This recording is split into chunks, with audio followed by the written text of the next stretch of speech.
You said the justices are protected, but there was an attempt on Justice Kavanaugh's life. It's protected. The justices are protected. This issue is not about the justice. It's about staff and the rest. The justices are protected. You saw the Attorney General even double down on that. That was House Speaker Nancy Pelosi just a few moments ago. She was wrapping her presser, defending President Biden's Justice Department and insisting that the justices are protected. All of this, of course, comes as pro-abortion activists vow to continue demonstrations just hours after the assassination plot against Justice Brett Kavanaugh. Federal law actually prohibits protests outside of sitting Supreme Court justices' homes. But will the Justice Department take action? Let's bring in our panel. Jason Chaffetz, former Republican Utah Congressman, and David Carlucci, former Democratic New York State Senator. Thanks to both of you for being here. I find it almost hard to believe, first of all, that this is being allowed, but then being allowed again after this plot was unveiled of an assassination against Brett Kavanaugh. Why is this happening?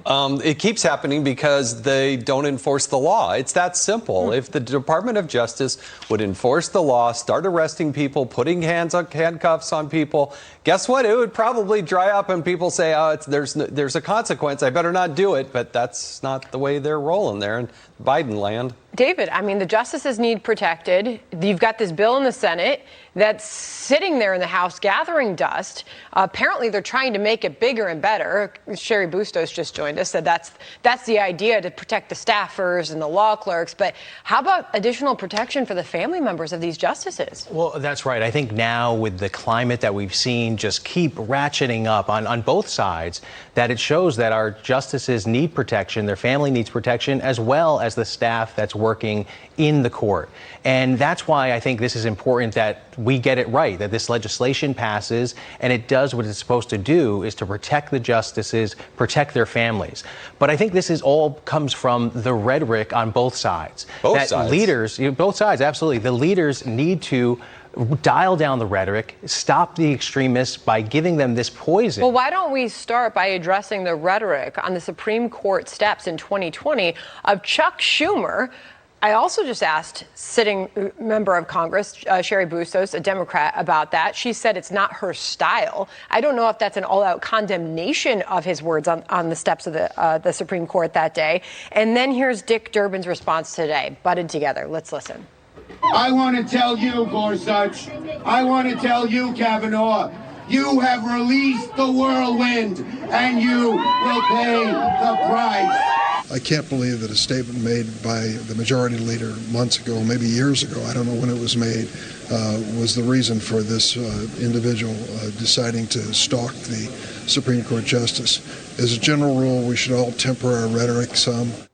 Do you find it hard to believe that that could have been the cause of some of this? No, look, it wasn't just Chuck Schumer. You have people like Congressman Waters. You have a whole slew of Democrats time and time again, even from the pulpit of the White House. Right. Jen Psaki not being able to call it out and dismiss this and say, hey, we just do not advocate any sort of violence. But that's not what we had. We go back to when we had all these riots with 500 plus marches that turned into riots, and you had Kamala Harris out there funding them, trying to get them back out on the streets. But David, the question then becomes, where's the DOJ on this? Here's Mitch McConnell today criticizing President Biden for not doing more. Listen. The Biden Department of Justice under Attorney General Garland continues to flatly ignore Section 1507 of the Criminal Code, which would appear to make it a federal crime to protest at the homes of federal judges to influence them over a pending case. And to further point to the severity of this moment, the Wall Street Journal editorial board writes about the targeting of the Supreme Court this morning, saying violence in the name of politics now threatens the judiciary, and Washington's remaining adults have an obligation to act with dispatch to protect these justices, their families, and the court as an institution. If America is more polarized than at any point since the Civil War, as progressives often claim, then the political class needs to take the risk of violence more seriously. Where's the DOJ? Where's President Biden? Well, I think when we talk about Section 1507 of the Penal Code, that's one where it was implemented in 1950. We have seen that that would be a gross tread on our First Amendment right. It is the law. Balance that. It is the law. Well, that's right. We have to balance it very carefully. Violence is different than protesting. So where do you stand on the protesters outside the Supreme Court justice's home, to be clear? I condemn them, but is it a criminal act? Absolutely not. And that would be a major blow to our First Amendment rights. So we do need to dial back the rhetoric. We need to make sure it's civil. But we have to defend the right of other people to say what they want to say, even if we don't agree with it.